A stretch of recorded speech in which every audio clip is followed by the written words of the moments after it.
Hey everybody, my name is Dr. Film, and I'm not qualified to be a doctor.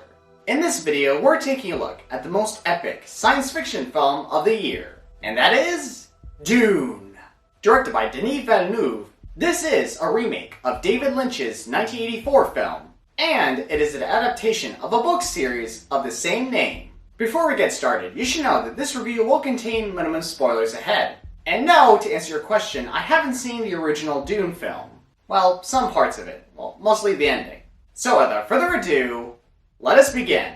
Let's first talk about our main character, Paul, played by Timothée Chalamet. He was pretty good in this film. He was engaging, relatable, and the writers did well making you care about this character. For he lives in a society where he has to live up to these ridiculous expectations of everyone, and dealing with personal issues of his future and role in the family. You would hope that he finds his voice in this complex society and overcome his fears. And don't worry, he can handle himself quite well. As for our side characters, they were great, memorable, and even if some characters have little screen time than others, you would still find them intriguing. And I have to say, the filmmakers did well casting the right actor for each role. For instance, you have Oscar Isaac as the loving, caring father and strong-willed leader. You have Jason Momoa as the charming soldier. Hey you, put on some muscle? I did? No. Josh Brolin as the cool, hardened general. Rebecca Ferguson as the protective, loving mother. All of them fit well together here. Now for our villains. They were imposing and threatening to our main characters. However, they weren't that compelling or memorable. Outside of the sinister plans and goals, you wouldn't find any emotion from them that would make you feel sympathetic or at least try to understand why they're doing this. They were your typical conquering villains that you've seen before in other science fiction films. But you have to give them props for the costume designs and makeup for these villains. Especially this guy over here. I mean seriously, how the heck did they do that? Now for the action. The action was intense, riveting, and you would certainly be on the edge of your seats as you hope that our main characters survive this gruesome war. But I have to admit, the action was a bit restrained, and whenever the characters fight with their knives, it's a little tough to tell if they actually made a cut on their enemies or not, because of the shielding effects. But the film makes up for it with its visuals and world building. The way everything was set up and shot felt so organic that you would be in awe and believe that you're with these characters on another planet. And now, for our story. The story was well cohesive, well written, and I'm glad that the writers didn't try to cram in or adapt all stories from the book series, which is one of the reasons why the original film failed. However, despite its grand and epic story, I have to admit, I still have some trouble understanding some aspects of the story.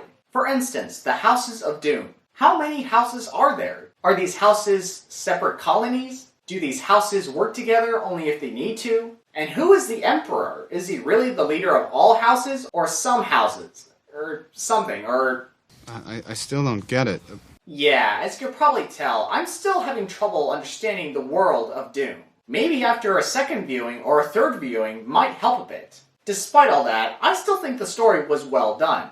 My friends, there is so much that I want to talk about in this review, but I don't want to take up too much of your time. So all I can say is that this film has a stellar cast, great characters, mesmerizing visuals, and an open world narrative that you're eager to explore.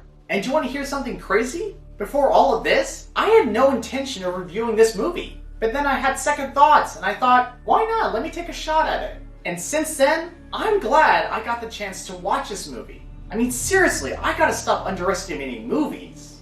I mean, hey man, life moves pretty fast. If I don't stop and look around once in a while, I can miss it. I can miss something good. Excuse me, sir, but isn't that line from Ferris Bueller's Day Off? You don't stop and look around once in a while, you could miss it.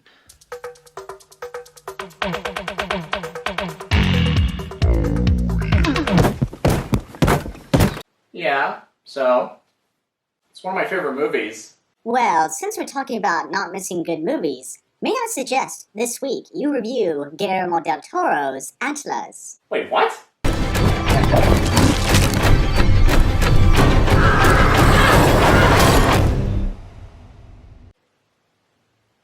You're kidding me, right?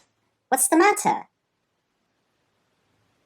That's it. You are... Dune scores a 9 out of 10. We're gonna talk about this later. I swear to God, we're gonna talk about this later. Well guys, that's the end of my review. I hope you enjoyed it. If you did, please leave a like and subscribe to my channel for more of my content. And please follow me on Instagram at DrPhilMRotzes for updates on my channel. Thank you all so much for watching this review. I hope you enjoyed it. And as always, I'll see you guys in our next appointment.